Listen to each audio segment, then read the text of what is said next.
हाँ बच्चों, हम कक्षा 10 की विज्ञान का चैप्टर नंबर 3 कर रहे थे और पिछली वीडियो में हमने धातु की अम्ल के साथ अभिक्रिया तक का टॉपिक देखा था।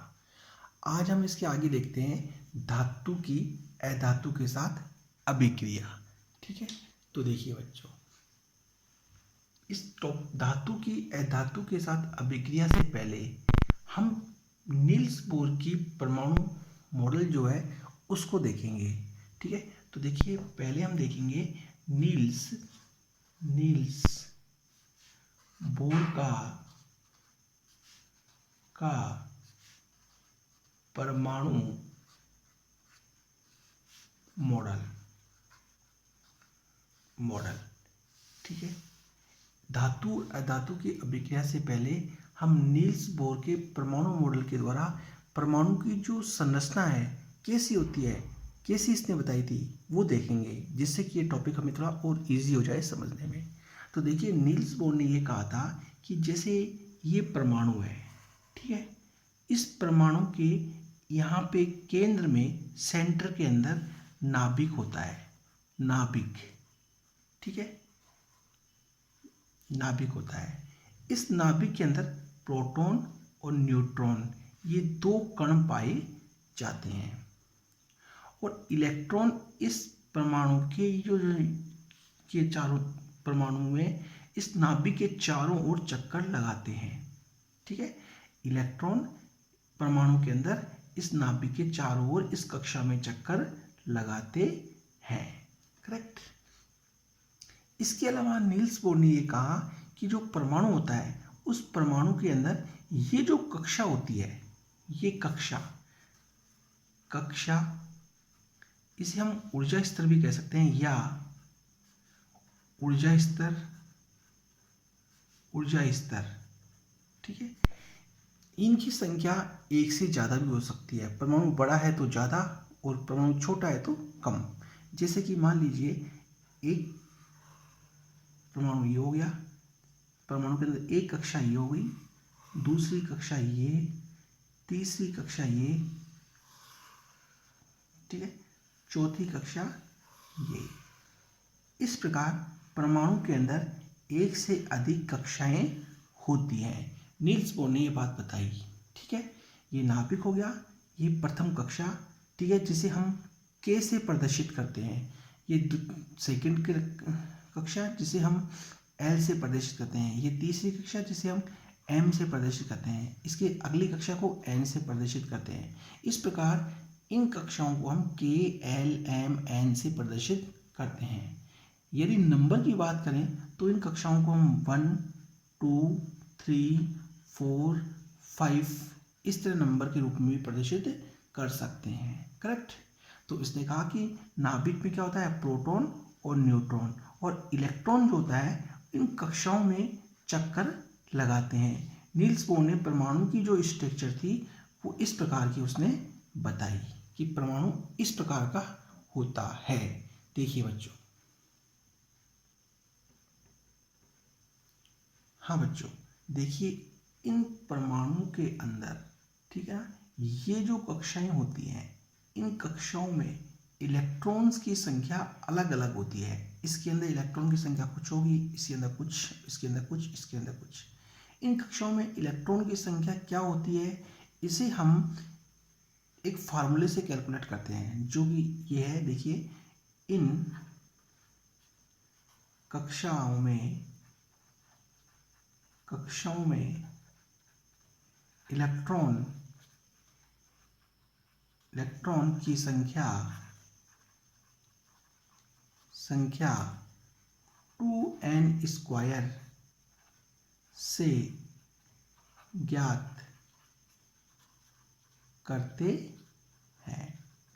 इस परमाणु में कितने इलेक्ट्रॉन होंगे, इस कक्षा में कितने इलेक्ट्रॉन होंगे, इसमें कितने इलेक्ट्रॉन होंगे। इन कक्षाओं में इलेक्ट्रॉन की जो संख्या है वो हम 2n² से पता करते हैं। कैसे, वो देखते हैं अपन यहाँ। देखिए जैसे कि मान लीजिए 2n² है, ठीक है। अब हमें पहली कक्षा में इलेक्ट्रॉन की संख्या ज्ञात करनी है। पहली कक्षा में इलेक्ट्रॉन, इलेक्ट्रॉन, ठीक है। तो हम क्या करेंगे, 2n क्या है, कक्षा, ठीक है। जैसे कि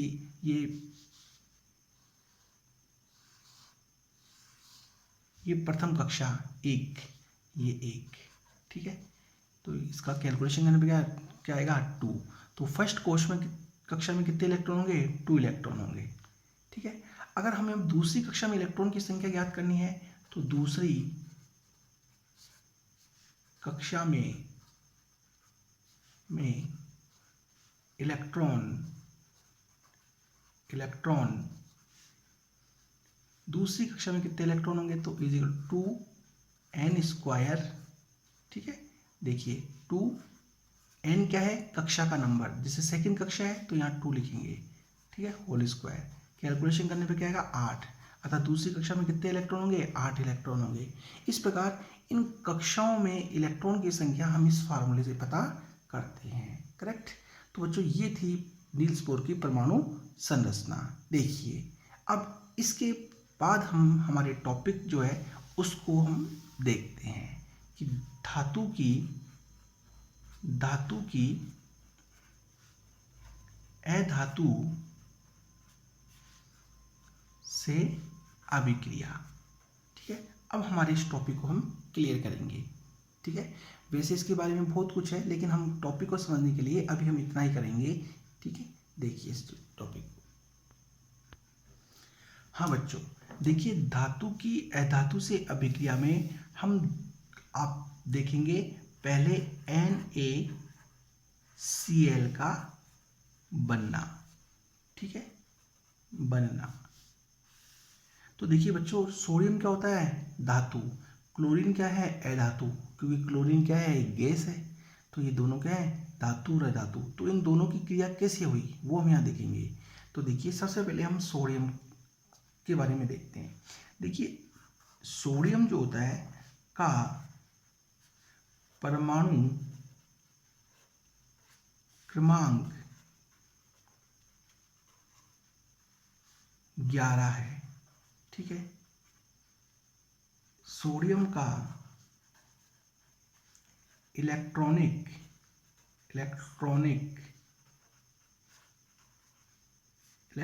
विन्यास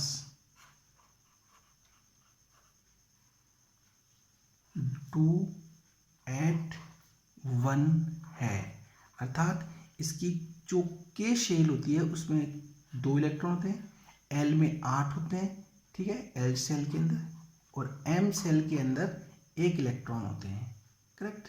इस प्रकार तो अतः सोडियम की बाहरी कक्षा में, इसकी जो सबसे बाहरी कक्षा में 1 इलेक्ट्रॉन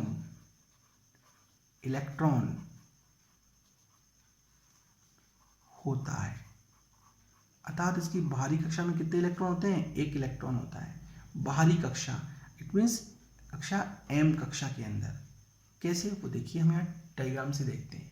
देखिए ये इसकी के कक्षा, जिसके अंदर कितने इलेक्ट्रॉन है, 2 इलेक्ट्रॉन है, ओके, ठीक है, के कक्षा। फिर आगे चलते हैं, ये इसकी एल कक्षा, इसमें कितने इलेक्ट्रॉन होंगे, 1 2 3 4 5 6 7 और एक 8 इलेक्ट्रॉन। और ये इसकी एम कक्षा, ठीक है, एम कक्षा, इसमें कितने इलेक्ट्रॉन है, 1 इलेक्ट्रॉन है। तो ये जो बाहरी कक्षा है इसमें कितने इलेक्ट्रॉन है, 1 इलेक्ट्रॉन है, करेक्ट। देखिए बच्चों, हाँ बच्चों, देखिए ये जो इसकी बाहरी कक्षा में कितने इलेक्ट्रॉन है, 1 इलेक्ट्रॉन। इस बाहरी कक्षा के अंदर अधिकतम 8 इलेक्ट्रॉन होने चाहिए। इस बाहरी कक्षा में जब 8 इलेक्ट्रॉन होंगे तभी ये परमाणु स्थायी होगा, ठीक है। बाहरी कक्षा में 8 इलेक्ट्रॉन होने पर यह परमाणु स्थायी होगा। ये परमाणु अभी स्थायी नहीं है। क्यों? ये कक्षा पूरी भरी हुई है, ये कक्षा पूरी भरी हुई है, लेकिन इसमें केवल एक इलेक्ट्रॉन है। इसमें कितने इलेक्ट्रॉन चाहिए? 7 इलेक्ट्रॉन। अब इसके पास 7 इलेक्ट्रॉन ये किससे ले? 7 इलेक्ट्रॉन किसी दूसरे परमाणु से लेना असंभव है। तो फिर ये क्या करता है? स्थायित्व के लिए इस एक इलेक्ट्रॉन को निकाल देता है। ठीक है, तो आगे देखते हैं हम इसके बारे में। देखिएगा, देखिए, स्थायित्व प्राप्त करने के लिए एक इलेक्ट्रॉन बाहरी कोश का, एम कोश का निकाल देता है, जिससे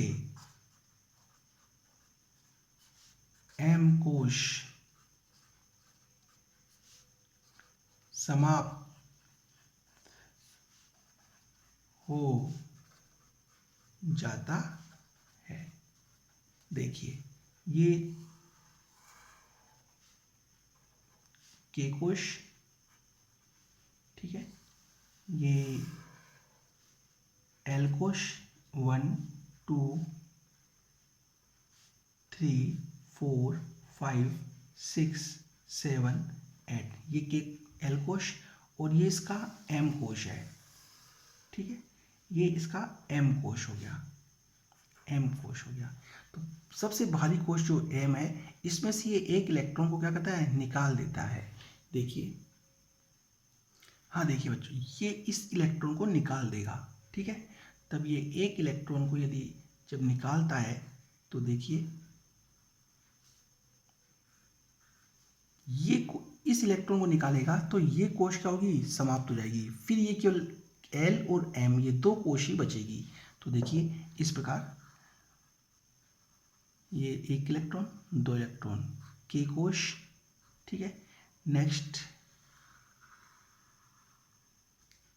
एक इलेक्ट्रॉन, दो इलेक्ट्रॉन, तीन इलेक्ट्रॉन, चार इलेक्ट्रॉन, 5 6 7, ठीक है, 8 इलेक्ट्रॉन। तो एक कोश समाप्त होने पर अब केवल दो कोश बचे। ठीक है, जो कि पूरे भरे हुए हैं, और ये परमाणु कैसा है? स्थायी हो गया। करेक्ट। इस प्रकार ये एक इलेक्ट्रॉन को त्याग के और अपने स्थायित्व को प्राप्त करता है। ठीक है, लेकिन यहाँ पर ये क्या था? सोडियम का परमाणु, सोडियम का परमाणु। ठीक है, अब ये क्या बन गया? सोडियम का आयन, Na+ आयन, क्योंकि इसने एक इलेक्ट्रॉन त्याग दिया इसलिए। तो देखिए, इस प्रकार हम इसको कह सकते हैं कि ये इसके बाहर टोटल इलेक्ट्रॉनिक विन्यास कितने थे? 2 8 1। ठीक है, 2 8 और ये 1। इसने एक इलेक्ट्रॉन रिमूव किया, तो इलेक्ट्रॉनिक विन्यास क्या रह गया इसका? 2 और 8। ये 1 और 2 2। सेकेंड कोश में 8 इलेक्ट्रॉन, 8 इलेक्ट्रॉन। करेक्ट। तो हम इसको इस तरह लिख सकते हैं कि Na ने, सोडियम ने, ये भारी कोश का इलेक्ट्रॉन, ये भारी कोश का इलेक्ट्रॉन, ठीक है, इसमें से एक इलेक्ट्रॉन इसने क्या किया? रिमूव किया, और क्या बना लिया इसने? सोडियम का आयन बना लिया। देखिए बच्चों,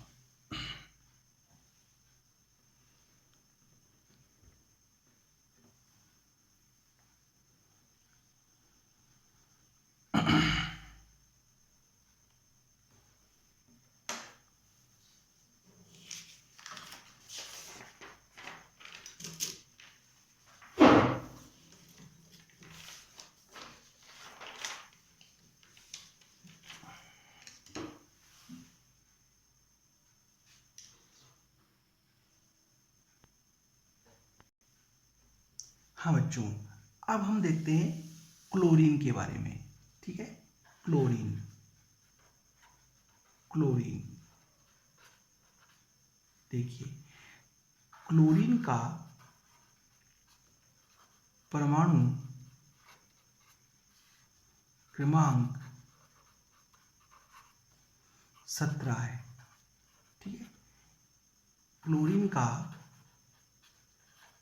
इलेक्ट्रॉनिक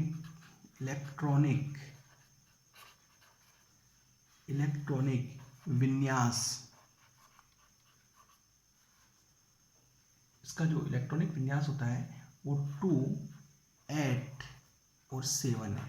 अर्थात के कोश में 2 इलेक्ट्रॉन, एल कोश में 8 इलेक्ट्रॉन और एम कोश में 7 इलेक्ट्रॉन होते हैं। ठीक है, क्लोरीन के बाहरी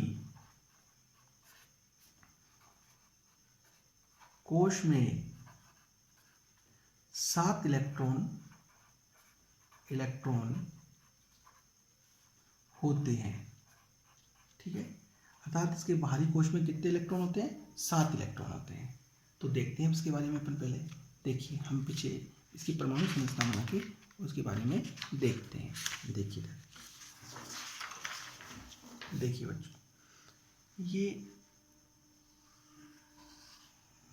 के कोश के अंदर 2 इलेक्ट्रॉन।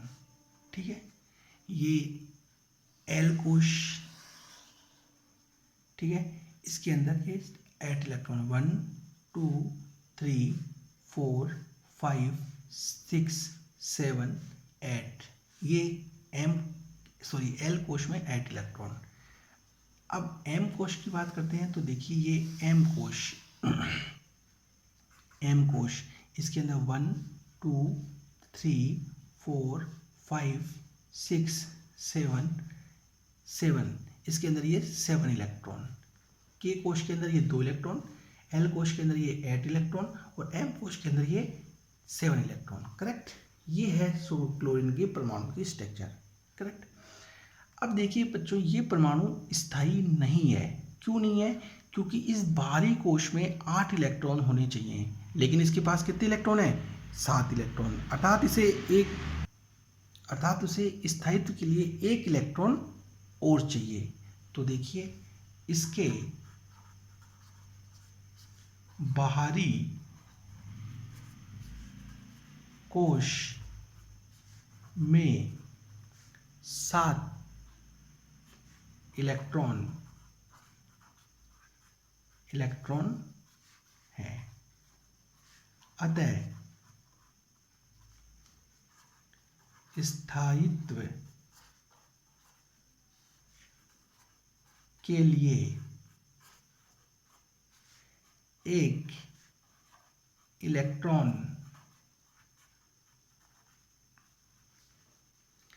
एम कोश में लेता है और स्थायित्व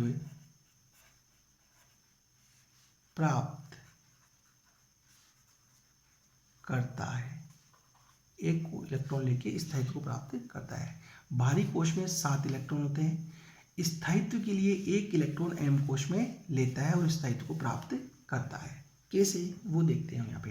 देखिए ये 1 2 इलेक्ट्रॉन, ठीक है, ये 1 2 3 4 5 6 7 और ये 8 इलेक्ट्रॉन।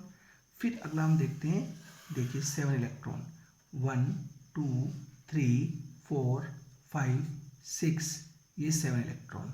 ठीक है, अब ये यहाँ पे 1 इलेक्ट्रॉन क्या करता है? रिसीव करेगा। ठीक है, इस प्रकार। ठीक है, और 1 इलेक्ट्रॉन ये रिसीव करेगा। तो देखिए हम यहाँ देखते हैं, ये 1 इलेक्ट्रॉन 2 इलेक्ट्रॉन के कोश के अंदर। ठीक है, 1 2 3 4 5 6 7 8, एल के अंदर ये 8 इलेक्ट्रॉन, 1 इलेक्ट्रॉन ये लेता है एम कोश के अंदर। तो 1 2 3 4 5 6 7 8। तो इसने ये एक नया इलेक्ट्रॉन रिसीव किया। तो अब इसके बाहरी कोश में कितने इलेक्ट्रॉन हो गए? 8। अर्थात ये परमाणु क्या हो गया? स्थायी हो गया। करेक्ट। तो हम यहाँ कह सकते हैं कि यहाँ पे इसका इलेक्ट्रॉनिक विन्यास कितना था? 2 8 7। 2 इलेक्ट्रॉन, सेकेंड कोश में 8, नेक्स्ट में 7। इसने एक इलेक्ट्रॉन रिसीव किया, तो अब इसके इलेक्ट्रॉन कितने हो गए? 2 2 इलेक्ट्रॉन, सेकेंड कोश में 8 इलेक्ट्रॉन और थर्ड कोश में भी 8 इलेक्ट्रॉन हो गए। करेक्ट। तो इस प्रकार इसका इलेक्ट्रॉनिक विन्यास ये होगा। अब यहाँ पे हम देखते हैं कि क्लोरीन जो होता है वो एक इलेक्ट्रॉन को क्या कर रहा है? रिसीव कर रहा है, और एक इलेक्ट्रॉन रिसीव करके क्या बना रहा है? क्लोरीन का ऋणात्मक आयन बना रहा है। ठीक है। तो ये यहाँ पे क्लोरीन ने क्या बनाया? एक इलेक्ट्रॉन को रिसीव करके क्लोरीन का ऋणात्मक आयन बनाया। ठीक है। देखिए बच्चों, हाँ बच्चों, तो इस प्रकार हमने देखा क्लोरीन इलेक्ट्रॉन ग्रहण करके ऋण आयन बनाता है। ठीक है। अब ये क्लोरीन का सोडियम का धन आयन और इस क्लोरीन का ऋण आयन आपस में मिलकर NaCl बनाते हैं। ये आपस में मिलकर के NaCl बनाते हैं। कैसे? वो हम आगे देखते हैं। देखिए बच्चों,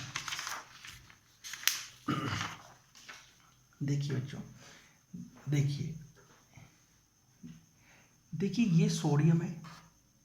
ठीक है। सोडियम के बाहरी कोश में ये एक इलेक्ट्रॉन था, ये एक इलेक्ट्रॉन। ठीक है।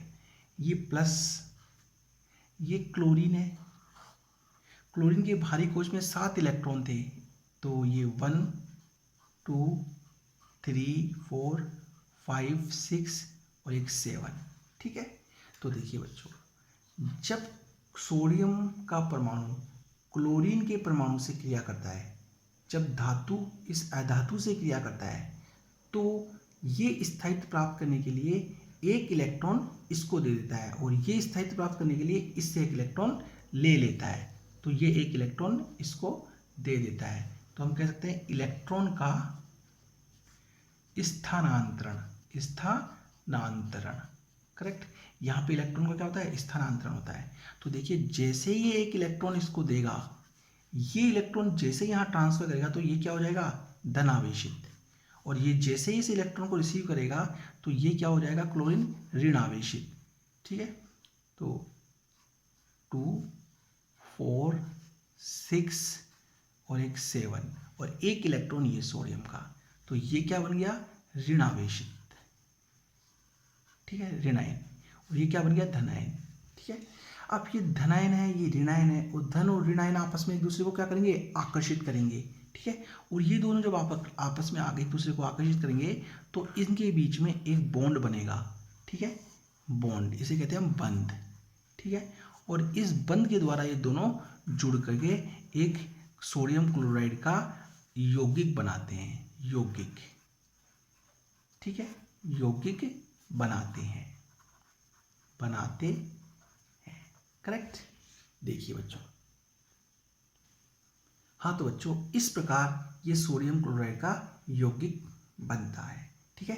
इस प्रकार इस यौगिक को हम कहते हैं आयनिक यौगिक। इसको कहते हैं हम आयनिक यौगिक, क्योंकि ये आयनों के बीच के कारण बन रहा है, इसलिए इसे आयनिक यौगिक कहते हैं। तो इसकी आयनिक यौगिक की परिभाषा क्या हो जाएगी? इस प्रकार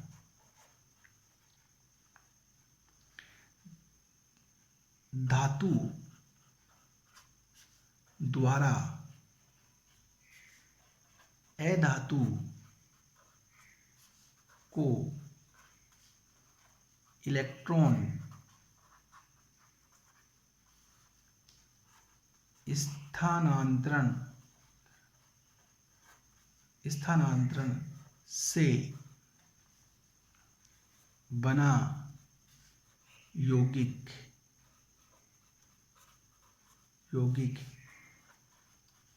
आयनिक यौगिक कहलाता